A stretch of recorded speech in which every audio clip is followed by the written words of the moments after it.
the second half of 1998, I had taken a job as a security guard at a plant that made locks. Being a kid, I usually worked one of three shifts: 4 p.m. to 12 a.m., 7:30 p.m. to 3:30 a.m., or 12 a.m. to 8 a.m. The 7:30 to 3:30 shift was for extra coverage, so there was always two of us there from 7:30 to midnight. It was a routine, boring job for the most part. We did our rounds, logged anything out of the ordinary, and watched a tiny monitor displaying the CCTV feed. Things went by in a almost painfully normal manner for 6 months. I worked, saved, bought a car, and planned a move. By late March of '99, I served my notice and prepared to head cross-country. A new hire was brought in to fill my spot, a soft-spoken man named Calvin. As part of his training, Calvin spent time working at all hours. At night, he was a shadow, working with myself and the other night guard, getting a feel for the plant's nocturnal routines. Most nights, he worked with myself and Amiri, a female guard who was around my age. I was 18 at the time. Calvin, who was about a decade older, was quiet and polite, though something seemed to be missing. There's a spark that genuinely nice people seem to have, and he didn't possess it. Whenever he went on rounds with me, he'd ask questions about the job and make small talk. I'd noticed that he was a little odd, laughing at odd times and changing his tone mid-sentence. At the time, I chalked it up to him being awkward. That wouldn't last.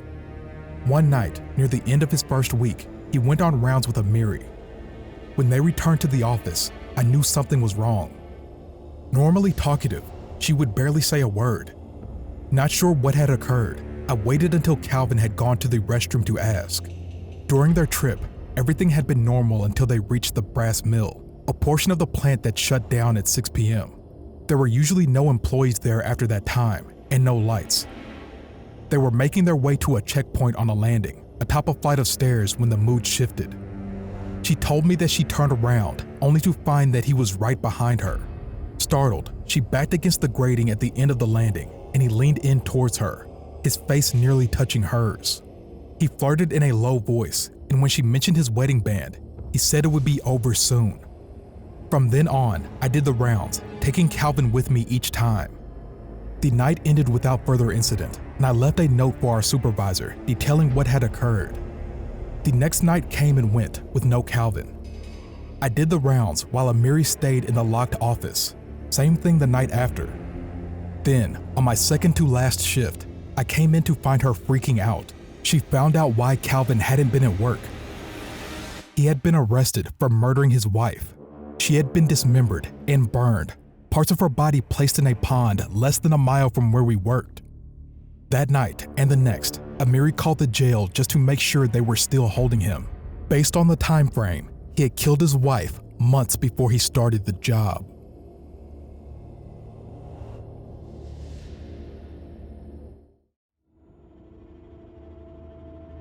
I worked in a residential care facility, and for a number of years, I worked with a woman named Kajari.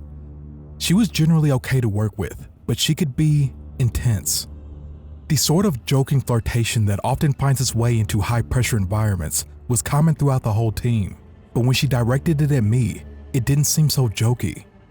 It took me forever to realize that, because I usually don't notice someone flirting with me until someone else points it out 6 months later. But when she started trying to give me jewelry and chocolate bouquets, I finally caught a clue.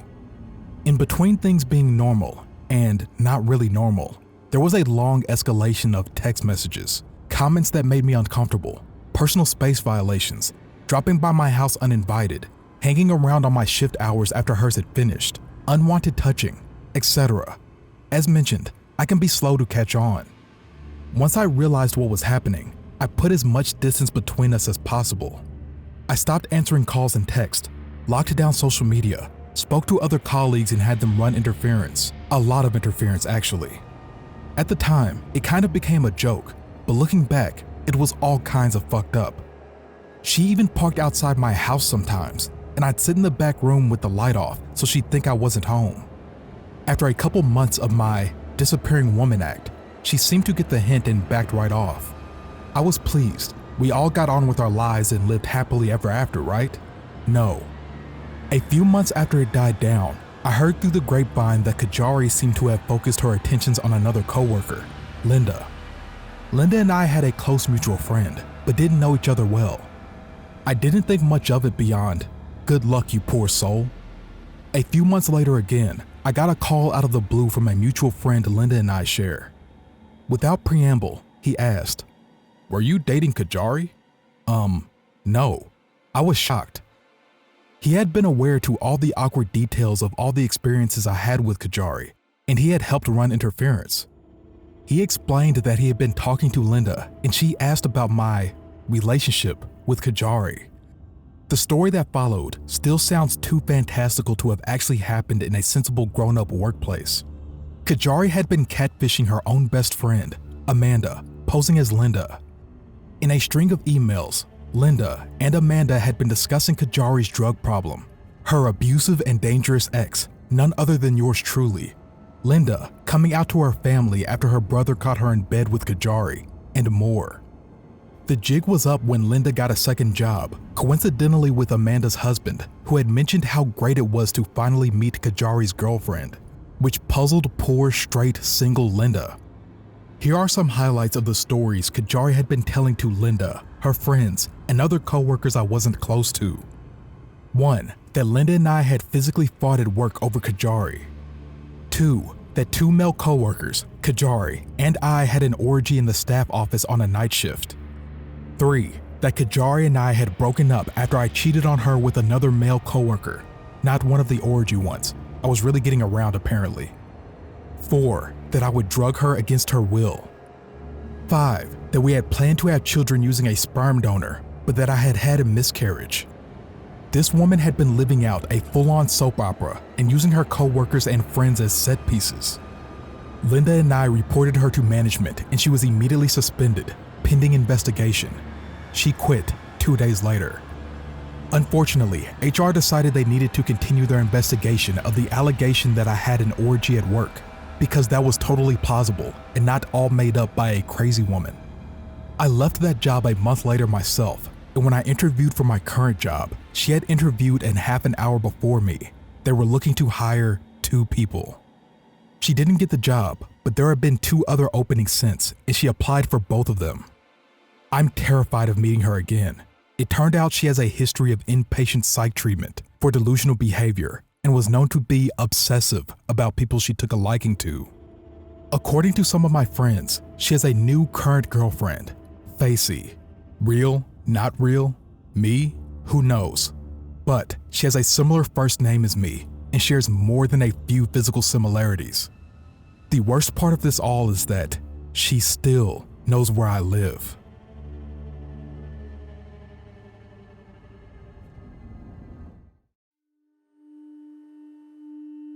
I've never really told this story, at least not completely, but it's something I still think about from time to time.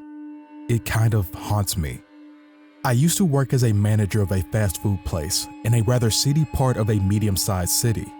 I'd worked at the nicer location until they decided to transfer me, and there were rumors that the location I ended up getting sent to was going to shut down, which did end up happening a few years after I finally left. Anyways, the point is that the place wasn't being well taken care of. The dining room was old and dated, and the owners were certainly not updating or maintaining the place very well. They were just barely maintaining the very basic safety requirements, and sometimes they weren't at all. For example, I often worked the closing shift, which for this location was 4 p.m. to midnight. Between 7 p.m. and 11 p.m., it was me running the drive-thru and the front counter by myself, and 1 employee running the kitchen. At 11 p.m., the other employee would go home, and I was left by myself to tidy up and do the deposit between 11 p.m. and 12 p.m. This isn't really safe, and I'm not sure it was entirely legal at the time. This was over a decade ago, so who knows. Just to provide a little context and background here, I'm a girl, but I'm not what you would consider small. I'm 6 feet tall, and during this time, I think people would probably say I come across a little more than stern. I was younger, but I'd already spent years working in fast food, getting treated like crap by customers and having drinks and food thrown at me. The location I worked at was swarmed with junkies and drug dealers, and just generally scary behavior. All this to say, I didn't get ruffled that easily, and I took a lot of things in stride. However, on this night, I was working the night shift with a new guy. The new guy had probably been there for no more than a few weeks. I'd worked with him a few times before, but never the closing shift, and from the first time I'd met him, I'd always gotten a strange vibe from him. Again, I'm not someone who got ruffled easily. Prior to this, I'd worked with a night janitor at the other location who had an Adderall addiction and a rather unpredictable and scary rage problem. I also worked with some creepy incel kid who barely spoke more than 2 words at a time, and when he did, it was always something about how much he disliked women, me in particular. But this guy, this new dude, he was a whole different level of weird. He had a kid and professed to be a single father. He'd brought the kid around during the day, and the kid and his clothing were always really dirty. Like, really dirty. Not only that, but the kid occasionally had bruises on his head and arms. The kid was a toddler, and I know that toddlers can get into things, but one look at that kid, and I knew that those bruises were not from just a little kid messing around. I never saw the new guy behave aggressively towards this kid at all, but I don't know. It was just a feeling. And that feeling translated into other things. I don't know, he was just creepy. It wasn't one thing in particular, it was just a feeling I got when I was around him. He was a medium-height, stocky young guy. He was totally average in every way, but he just had a vibe about him. He was always friendly, never rude or aggressive, but his eyes were just lifeless, for a lack of a better word. Anyways, on this night, I think he might have been called in to cover a shift for someone else. I was in charge of making the schedules most of the time, and I'm pretty sure I wouldn't have scheduled him to work a closing with me since I found him so off-putting. The first part of the night was fairly normal. I ran the drive-thru and the front counter, and he ran the kitchen between 8 and 11 p.m. He was talking to me on and off between orders, telling me about his ex and how he'd become a single father. Apparently, the mother of his child had a drug problem. In hindsight, I think a lot of what he was saying was meant to inspire sympathy. He really laid the troubled tale of him and his son on thick, but at the time, I just felt a little bad for both of them, especially his kid, who I suspected was being abused. But despite being seen as stern, I was definitely still young and naive when it came to manipulative people. He told me that he'd moved to the city and immediately had trouble finding work prior to getting the job at the place we worked at. He said he'd been running out of money and was behind on rent and bills and didn't have any formula for his son. At the time, I think I just empathized with him and said that sucked. We were both working in fast food, and I thought that it was obvious that neither of us had any money. The place was bare bones minimum wage, and I was barely getting by with 3 roommates and only eating the free meal I was given from the restaurant every day. Anyways, he laid it on thick all night, but I don't know that I was really paying all that much attention to it. People tended to ramble on when working the late shift, and I'd gotten used to listening to people spontaneously talk about their personal problems. I had a habit of just listening and not really reciprocating the sharing, and I guess this didn't really go over very well with the new guy.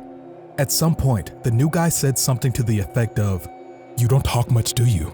I'm telling you my whole life story here, and you've got nothing to say?" I don't know if it was just that I was coming across as unsympathetic, or, more likely, that he was frustrated that he wasn't successfully manipulating me into giving up personal details about myself. As far as I was concerned, he was just someone I was working with, and I didn't know him. I didn't really want him to know me, and I certainly wasn't about to start telling him anything that wasn't surface-level chit-chat. But the guy was really intimidating. Something about his tone was off. It definitely wasn't a jokey accusation or off-the-cuff comment. I can't remember exactly what I said, but I remembered that I just tried to play it off somehow. He didn't say anything more about it, but after that, the silence between us seemed a little tense. At 11 p.m., it was time for him to go home. The normal procedure was that the kitchen closer would tidy their area, and the actual kitchen cleaner would come in a few hours later to deep clean things. In our case, it was a husband and wife team who did several locations, but they didn't usually come in until a few hours after I left. So this guy was only tasked with a basic tidy, and then I would let him out, after which I would stay behind to prepare the deposit. But instead of this happening smoothly, this guy goes into the staff bathroom and stays there for a long time, like almost 20 minutes or something. I did not know what was going on, nor did I know exactly how to handle the situation. It had honestly never happened before. People usually could not get out of there fast enough at the end of the night. Was he sick? Did he fall asleep? I don't know, but I honestly just wanted to get my work done and go home. He finally emerged and quickly walked to the door and left. I was relieved. It was weird, but I just shrugged it off and hurried back to the office to get done what I needed to get done. Not 10 minutes later, I start to hear a banging at the back door of the restaurant. Loud, repeated, banging. Normally, I would ignore this. The back door faced an alley. It was right next to a street full of bars and pubs. People leaving the bars and pubs often got the idea that banging on the door would get them after-hours food service because, well, they were drunk. So, this wasn't necessarily uncommon. So, I just ignored it and kept hurrying to get things done. But the banging did not stop, and it somehow just seemed to get louder and louder and more urgent. So, I finally got up and went to look out the peephole to see who was there. At this point, I was definitely on edge, and the edginess swelled into a full-out anxiety attack when I see that it's the new guy standing at the back door. Now, my first thought was to not open the door. I really didn't want to open it, but I knew that he knew I was in there. What if he forgot something inside? What if it was his house keys, car keys, or something? I was going to have to leave the building by that same door at some point, so there really seemed to be no escaping him. So, reluctantly, and very stupidly, I opened the door. What I opened the door to was, quite frankly, terrifying to me. He said he left his jacket inside, and I told him to tell me where and I'd get it to him. I didn't want him to come inside. If this had been any other person I worked with regularly, this would have been no big deal. I'd let them back in, let them get whatever they left behind, and they'd take off. But I instinctively knew I didn't want this dude back inside, in the dark, empty restaurant with me. But new dude wasn't having it. He pushed past me and said he'd get it himself. Then he proceeded to shut himself in the bathroom again. At this point, I just panicked. Instead of just staying there by the door, which in hindsight I should have, I rushed back to the office. Stupid girl, that's me, had left some of the cash I was counting for the deposit out. I managed to stuff the cash in the safe and lock it before he came to find me. The office was dark, it was summer, and the air conditioning was on full blast, but this dude was sweating, a lot. I was taller than him, and I'm not a small girl, but somehow, I just knew this guy was about to hurt me. As I watched his eyes dart around the office, I grabbed my jacket hanging on the hook next to me. I hadn't finished my deposit, but I was getting out of there. I didn't care how much shit I got into in the morning for my work not being done. I smiled and told him that I was just leaving and that he could walk me out. I was really just trying not to show my panic. Whatever he had planned, I wanted to give him an out for him to rethink it. So, I smiled, grabbed my purse, and started to move towards the door. New guy, who was standing in the doorway, did not budge though. He started talking about his son, about the money trouble he'd been having, and capped the whole story off with a request for a loan. From the tone of his voice, it was clear that this was not a loan. He was demanding money from me. He said he would pay me back as soon as he got paid and that I'd really be helping him out. I didn't know what to do. He had me trapped. I wasn't leaving the office or the building unless he allowed it. Or, at this point at least, I wasn't leaving without a fight. Something told me that despite my height difference, I wasn't going to win. So, I gave him the money from my wallet. $50, I think. When I gave it to him, he said, "Thanks, you're really helping me and my son out. I won't forget it." But when he said it, he had no expression, no smile, no speech effect at all. He didn't seem grateful or even relieved. Just dead eyes, arms limp at his sides. It was terrifying. To this day, I don't remember how I got to the door. All I remember was shutting the door behind him, making sure the door was securely locked, and rushing into the office to burst into tears. I didn't finish my work, but I stayed in there until I can force myself to leave out of that same door. I was sure he was going to jump me when I left. The thought never occurred to me to call the cops. I don't know why. I guess I just felt like nothing serious had happened yet. He'd asked me for money, and I'd willingly given it to him, despite the fact that I felt like I had no choice and had been scared shitless. I only saw him one more time after that, but neither of us ever mentioned that night or the money.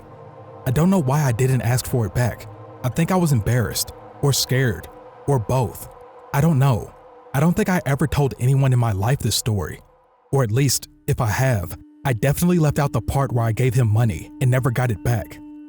Pretty quickly after that, he stopped showing up to his shifts and I never saw him again. I don't believe in throwing words like psychopath around. I think people overuse psychological terms like that, making them just synonymous with anyone who is just horribly behaved. And there are a lot of varying degrees of terribly behaved people in this world, unfortunately. But after taking a lot of abnormal psych classes, I can say that there was definitely something about this guy's effect that was just wrong. I'd smile, he'd smile. I'd frown, he'd frown. It was almost like talking to someone pantomiming emotions. Maybe I'm just remembering it that way because it was such a terrifying experience for me. But the truth is that I've never been comfortable talking about this event. And to this day, when I do think about it, I feel just as uncomfortable as I did the day it happened, more than a decade ago. So, to the new guy, let's never meet again.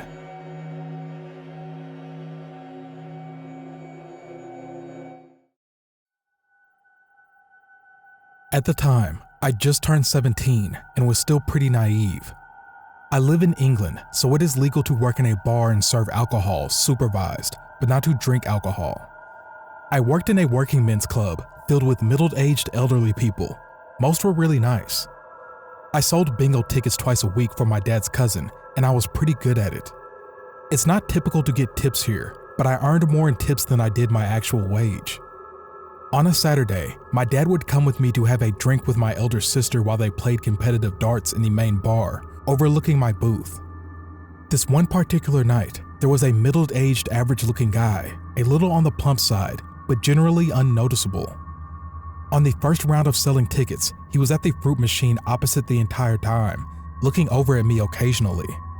The second round, he approached me, asking what I was selling, how bingo worked, etc. Clearly he had never played before, but hey, everyone starts somewhere, right? He bought some tickets and offered to buy me a drink. I declined and informed him I was underage. He then offered me a cola, complimenting me a little too hard. Again, I declined and went on my way to help with the game in the main hall. The third time, he stood against the wall adjacent to me and just watched me work. He'd waited until the queue calmed down and bragged about how much money he had and how he wants to be my sugar daddy, how cute I am, commenting on my figure, my boobs, my butt, etc. I was trapped in my booth. I was late into the hall, so the concert chairman comes out and asks what was going on. This guy claims we were just talking.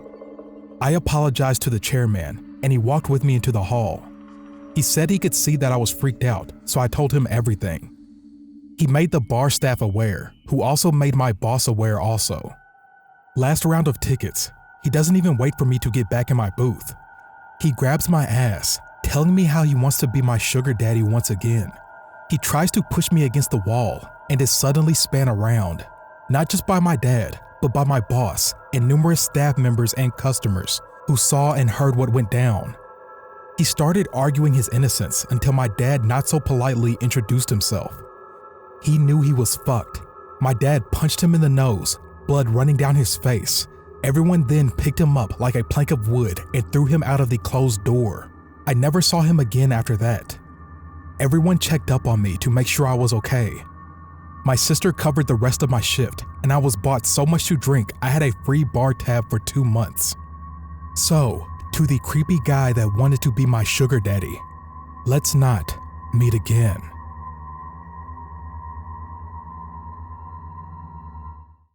If you've made it this far, I would like to thank you for joining me here on Horror Over Coffee, where we bring you spine-chilling tales to make your coffee break truly unforgettable. So if you've enjoyed this video, please like, comment, subscribe, and hit that bell icon so you can be notified of any future videos upon their release. You can also share this with a fellow horror lover or coffee addict. Until next time, keep the lights on and your coffee strong.